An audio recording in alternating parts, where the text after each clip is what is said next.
गुरुदेव, आप कहते हैं 20वीं सदी के आखिरी दशक में विश्वव्यापी जो धार्मिक क्रांति होगी उसमें वैदिक धर्म संपूर्ण विश्व को आंधी और तूफान की तरह ढक लेगा। इतने थोड़े समय के अंदर ये क्रांतिकारी परिवर्तन कैसे संभव होगा और इसके क्या कारण होंगे? देखिए, इस संबंध में मैं ही अकेला नहीं कह रहा हूँ। संसार के अनेकों भविष्य दृष्टा संतों और ज्योतिषियों की इस संबंध में स्पष्ट भविष्यवाणियां हैं। हिंदू दर्शन के अनुसार इस धार्मिक क्रांति का मूल कारण 10वें अवतार का अवतरण होगा। हिंदू दर्शन के अनुसार हर अवतार क्रम विकास के सिद्धांत के अनुसार सृष्टि में एक नई चेतना पैदा करता है। श्री अरविंद के अनुसार यदि क्रम विकास के साथ अवतारवाद का कोई संबंध न हो तो अवतारवाद का कोई अर्थ ही नहीं रह जाता। हिंदू दशावतारों की श्रृंखला अपने आप में मानव क्रम विकास का एक रूपक है। सर्वप्रथम मत्स्य अवतार हुआ, जिसके माध्यम से जल में जीवों का सृष्टि विकास हुआ। फिर पृथ्वी व जल के स्थल जलचर कच्छप का अवतरण हुआ। तीसरे अवतार वाराह के साथ पृथ्वी पर पशु पक्षियों की सृष्टि हुई। चौथा नरसिंह अवतार पशुओं व मनुष्यों के मध्य की स्थिति को स्पष्ट करता है। मनु का अवतार मानव के रूप में हुआ। फिर वामन, परशुराम, राम और कृष्ण अवतरित हुए, जो निरंतर प्राणमयी राजसिक से सात्विक मानसिक मानस और अधिमानस तक ले जाने के माध्यम बने। इस प्रकार 10वें अवतार के अवतरण के कारण मानवता में जो चेतना पैदा होगी, श्री अरविंद ने उसे नई चेतना की संज्ञा दी है और पश्चिम के भविष्य दृष्टाओं ने उसे एक नई सभ्यता के नाम से पुकारा है। इस 10वें अवतार के अवतरण के कारण संपूर्ण मानव जाति क्रम विकास के सिद्धांत के अनुसार धीरे धीरे अपने असली स्वरूप अर्थात दिव्य रूप में रूपांतरित हो जाएगी, जिसे श्री अरविंद ने पार्थिव अमरत्व की संज्ञा दी है।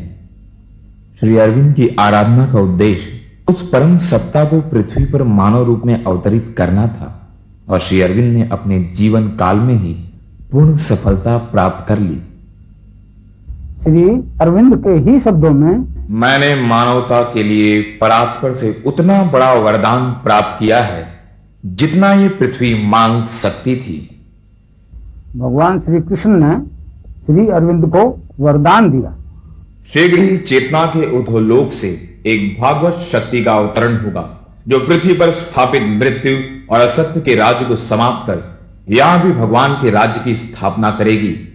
भगवान श्री कृष्ण ने योग युक्त स्थिति में जो आदेश दिए थे ना, उससे भी इस बात की पुष्टि होती है, इस अवतरण की पुष्टि होती है। भगवान श्री कृष्ण ने अलीपुर जेल में श्री अरविंद को कहा था, मैं तुम्हें जिस काम के लिए जेल में लाया हूं, अपने उस काम की ओर मुड़ो और जब तुम जेल से बाहर निकलो तो याद रखना, कभी डरना मत, कभी हिचकिचाना मत। याद रखो, यह सब मैं कर रहा हूं, तुम या और कोई नहीं।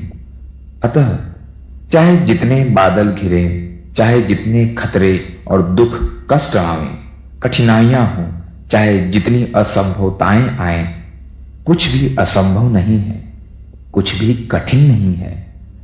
मैं इस देश और इसके उत्थान में हूं। मैं वासुदेव हूं, मैं नारायण हूं। जो कुछ मेरी इच्छा होगी वही होगा, दूसरों की इच्छा से नहीं। मैं जिस चीज को लाना चाहता हूं उसे कोई मानव शक्ति नहीं रोक सकती। अलीपुर जेल में श्री अरविंद ने भगवान श्री कृष्ण से प्रार्थना की, मुझे अपना आदेश दो। मैं नहीं जानता कि कौन सा काम करूं और कैसे करूं, मुझे एक संदेश दो। इस पर योग युक्त अवस्था में श्री अरविंद को 2 संदेश मिले। पहला यह था, मैंने तुम्हें एक काम सौंपा है और वह है इस जाति के उत्थान में सहायता देना। शीघ्र ही वह समय आएगा जब तुम्हें जेल से बाहर जाना होगा, क्योंकि मैं नहीं चाहता कि तुम्हें सजा हो या तुम अपना समय औरों की तरह अपने देश के लिए कष्ट सहते हुए बिताओ। मैंने तुम्हें काम के लिए बुलाया है और यही वह आदेश है जो तुमने मांगा था। मैं तुम्हें आदेश देता हूं कि जाओ और काम करो। दूसरा संदेश आया, वह इस प्रकार था। इस 1 वर्ष के एकांतवास में तुम्हें कुछ दिखाया गया है। वह चीज दिखाई गई है जिसके बारे में तुम्हें संदेह था। वह है हिंदू धर्म का सत्य। इसी धर्म को मैं संसार के सामने ऊपर उठा रहा हूं। यही वह धर्म है जिसे मैंने ऋषि मुनियों और अवतारों के द्वारा विकसित किया और पूर्ण बनाया है। और अब यह धर्म अन्य जातियों में मेरा काम करने के लिए बढ़ रहा है। मैं अपनी वाणी का प्रसार करने के लिए इस जाति को उठा रहा हूं। यही वह सनातन धर्म है जिसे तुम पहले सचमुच नहीं जानते थे, किंतु जिसे अब मैंने तुम्हारे सामने प्रकट कर दिया है। तुम्हारे अंदर जो नास्तिकता थी, जो संदेह था, उनका उत्तर दे दिया गया है, क्योंकि मैंने अंदर और बाहर स्थूल और सूक्ष्म सभी प्रमाण दे दिए हैं और उनसे तुम्हें संतोष हो गया है। जब तुम बाहर निकलो तो सदा अपनी जाति को यही वाणी सुनाना कि वे सनातन धर्म के लिए उठ रहे हैं। वे अपने लिए नहीं बल्कि संसार के लिए उठ रहे हैं।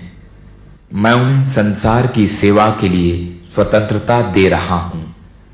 अतएव जब यह कहा जाता है कि भारतवर्ष ऊपर उठेगा, तो इसका अर्थ होता है सनातन धर्म ऊपर उठेगा। जब कहा जाता है कि भारतवर्ष महान होगा, तो उसका अर्थ होता है सनातन धर्म महान होगा। जब कहा जाता है कि भारतवर्ष बढ़ेगा और फैलेगा, तो इसका अर्थ होता है सनातन धर्म बढ़ेगा और संसार पर छा जाएगा। धर्म के लिए और धर्म के द्वारा ही भारत का अस्तित्व है। धर्म की महिमा बढ़ाने का अर्थ है देश की महिमा बढ़ाना। मैंने तुम्हें दिखा दिया है कि मैं सब जगह हूं, सभी मनुष्य और सभी वस्तुओं में हूं।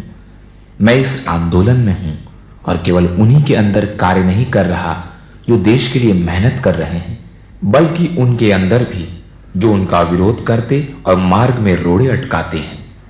मैं प्रत्येक व्यक्ति के अंदर काम कर रहा हूं और मनुष्य चाहे जो कुछ सोचे या करे, पर वो मेरे हेतु की सहायता करने के अतिरिक्त और कुछ नहीं कर सकते।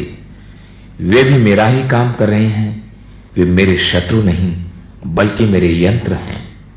तुम ये जाने बिना भी कि तुम किस ओर जा रहे हो, अपनी सारी क्रियाओं के द्वारा आगे बढ़ रहे हो। तुम करना चाहते हो कुछ और, पर कर बैठते हो कुछ और। तुम एक परिणाम को लक्ष्य बनाते हो और तुम्हारे प्रयास ऐसे हो जाते हैं जो उससे भिन्न या उल्टे परिणाम लाते हैं। शक्ति का आविर्भाव हुआ है और उसने लोगों में प्रवेश किया है। मैं एक जमाने से इस उत्थान की तैयारी करता आ रहा हूं और अब वह समय आ गया है। अब मैं ही इसे पूर्णता की ओर ले जाऊंगा। इस प्रकार श्री अरविंद को दिए वरदान के अनुसार वह परम सत्ता भारत की पुण्य भूमि पर मानव देव धारण करके अवतरित हो गई। इस अवतरण को ध्यान से देखने के बाद श्री अरविंद ने घोषणा कर दी। 24 नवंबर 1926 को श्री कृष्ण का पृथ्वी पर अवतरण हुआ था। श्री कृष्ण अति मानसिक प्रकाश नहीं है। श्री कृष्ण के अवतरण का अर्थ है अधि मानसिक देव का अवतरण, जो जगत को अति मानस और आनंद के लिए तैयार करता है। श्री कृष्ण आनंदमय है। वे अति मानस को अपने आनंद की ओर उद्बुद्ध करके विकास का समर्थन और संचालन करते हैं। श्री अरविंद के अनुसार मानव रूप में अवतरित हुआ परम सत्ता 20वीं सदी के अंत से पहले पहले संपूर्ण विश्व के सामने प्रकट हो जाएगी। इस 10वें और अंतिम अवतार के अवतरण के कारण संपूर्ण मानव जाति क्रम विकास के सिद्धांत के अनुसार अपने असली स्वरूप अर्थात दिव्य रूप में रूपांतरित हो जाएगी। मानवता में भविष्य में होने वाले इस क्रांतिकारी परिवर्तन को देखकर श्री अरविंद ने भविष्यवाणी की है। आगामी मानव जाति दिव्य शरीर धारण करेगी। इतने थोड़े से समय में ये धर्म संपूर्ण विश्व में किस प्रकार फैलेगा, उसको मैं एक उदाहरण से समझाता हूं। मैं अपने दीक्षांत भाषण में कहा करता हूं कि अगर आप आंख बंद करके आज्ञा चक्र पर मेरा ध्यान करोगे तो आपकी ये तीसरी आंख खुल जाएगी और आप संपूर्ण ब्रह्मांड को अपने अंदर देखोगे, संपूर्ण ब्रह्मांड को अपने अंदर देखोगे। और विभिन्न प्रकार की योगिक क्रियाएं जैसे आसन, बंद, मुद्राएं, प्राणायाम अपने आप होने लगेंगे। वो कुंडलिनी शक्ति उसका संचालन करेगी। मेरी इस फिल्म को देख करके और संसार के करोड़ों स्त्री पुरुष आज्ञा चक्र पर मेरा ध्यान करें और क्षण भर में करोड़ों का ये तीसरा नेत्र खुल जाए तो इसमें आश्चर्य की कोई बात नहीं। गुरुदेव, आपने विश्वव्यापी धार्मिक क्रांति का कारण वैदिक दर्शन में वर्णित 10वें अवतार के अवतरण को बताया। ईसाई जगत में धार्मिक क्रांति के कारण क्या होंगे? देखिए, ईसाइयों का पवित्र धार्मिक ग्रंथ बाइबल एक भविष्यवाणियों का ग्रंथ है और उसमें सृष्टि उत्पत्ति से लेकर के और मनुष्य के दिव्य रूप में रूपांतरित होने तक की बात भविष्यवाणियां। और आज तक जितनी भी भविष्यवाणियां आज तक बाइबल की थी वो पूर्ण सत्य प्रमाणित हो रही। बाइबल की सभी भविष्यवाणियां उस सहायक के इर्द गिर्द चक्कर लगाती हैं जिसको बुलाने की भविष्यवाणी करते हुए यहोवा ने यशायाह के 46 के 10 एवं 11 में कहा है, मैं तो अंत की बात आदि से और प्राचीन काल से उस बात को बताता आया हूं जो अब तक नहीं हुई। मैं कहता हूं मेरी युक्ति स्थिर रहेगी और मैं अपनी इच्छा को पूरी करूंगा। मैं पूर्व से एक उकाऊ पक्षी को अर्थात दूर देश से अपनी युक्ति को पूरा करने वाले पुरुष को बुलाता हूं। मैंने ही यह बात कही है और उसे पूरी भी करूंगा। मैंने ही यह विचार बांधा और उसे सुफल भी करूंगा। यहोवा की भविष्यवाणी को दोहराते हुए ही यीशु ने कहा है, यूहन्ना 15 के 26, परंतु जब वह सहायक आएगा जिसे मैं तुम्हारे पास पिता की ओर से भेजूंगा, अर्थात सत्य का आत्मा जो पिता की ओर से निकलता है, तो वह मेरी गवाही देगा। यूहन्ना 16 के 7, तो भी मैं तुमसे सच कहता हूं कि मेरा जाना तुम्हारे लिए अच्छा है, क्योंकि यदि मैं न जाऊं तो वह सहायक तुम्हारे पास न आएगा, परंतु यदि मैं जाऊंगा तो उसे तुम्हारे पास भेज दूंगा। मैथ्यू 24 के 27, क्योंकि जैसे बिजली पूर्व से निकलकर पश्चिम तक चमकती जाती है, वैसे ही मनुष्य के पुत्र का भी आना होगा। वह सहायक कब आएगा उसका सही समय यीशु अपने जीवन काल में नहीं बता सका। वह यही कहता रहा कि इसकी जानकारी केवल पिता को है, परंतु उस समय संसार की जो स्थिति होगी उसका विस्तार से वर्णन किया है। मृत्यु के बाद यीशु की आत्मा 40 दिनों तक मृत्यु लोक में ही विचरण करती रही। 40वें दिन स्वर्गारोहण से पूर्व आत्मभाव से यीशु ने जो भविष्यवाणी की वो बहुत महत्वपूर्ण है। क्योंकि हिंदी अनुवाद सही चित्र प्रस्तुत नहीं करता, अतः उसे समझने के लिए हमें मूल भाषा का सहारा लेना होगा, जो इस प्रकार है। For John truly baptized with water, but he shall be baptized with the Holy Ghost not many days hence. उपरोक्त में पवित्र आत्मा से बपतिस्मा पाने का समय जानने के लिए not many days hence का प्रयोग किया गया है, जिसका स्पष्ट अर्थ होता है एक दिन से अधिक नहीं, क्योंकि उपरोक्त भविष्यवाणी मृत्यु के बाद यीशु की आत्मा ने की थी। अतः उस सहायक के प्रकट होकर पवित्र आत्मा से बपतिस्मा देने का सही समय जानने के लिए ईश्वरीय समय से हिसाब लगाना होगा। मृत्युलोक और ईश्वरीय समय की तुलना करते हुए 2 पीटर 3 के 8 में कहा है, हे प्रियो, यह एक बात तुमसे छिपी न रहे कि प्रभु के यहां एक दिन 1000 वर्ष के बराबर है और 1000 वर्ष एक दिन के बराबर है। इस प्रकार प्रथम 1000 वर्ष पूरे होने पर ईश्वर का एक दिन पूर्ण हो चुका है। दूसरे 1000 वर्ष पूर्ण होते ही ईश्वर के 2 दिन पूर्ण होकर तीसरा दिन प्रारंभ हो जाएगा। 20वीं सदी के अंत से पहले पहले उस सहायक को प्रकट होना पड़ेगा और संपूर्ण ईसाई जगत को उसे स्वीकार करना पड़ेगा। उस सहायक को पहचानने के लिए बाइबल ने ईसाइयों को एक कसौटी दी है। उस पर खरा उतरने वाले व्यक्ति को ही ईसाई जगत सहायक के रूप में स्वीकार करेगा। वो कसौटी है भूत भविष्य को दिखाना और सुनाना। इसी बात को यीशु ने जाहन 16 के 13 और 14 में स्पष्ट शब्दों में कहा है। परंतु जब वह अर्थात सत्य का आत्मा आएगा तो तुम्हें सब सत्य का मार्ग बताएगा, क्योंकि वह अपनी ओर से न कहेगा परंतु जो कुछ सुनेगा वही कहेगा, और वह तुम्हें आने वाली बातें दिखाएगा।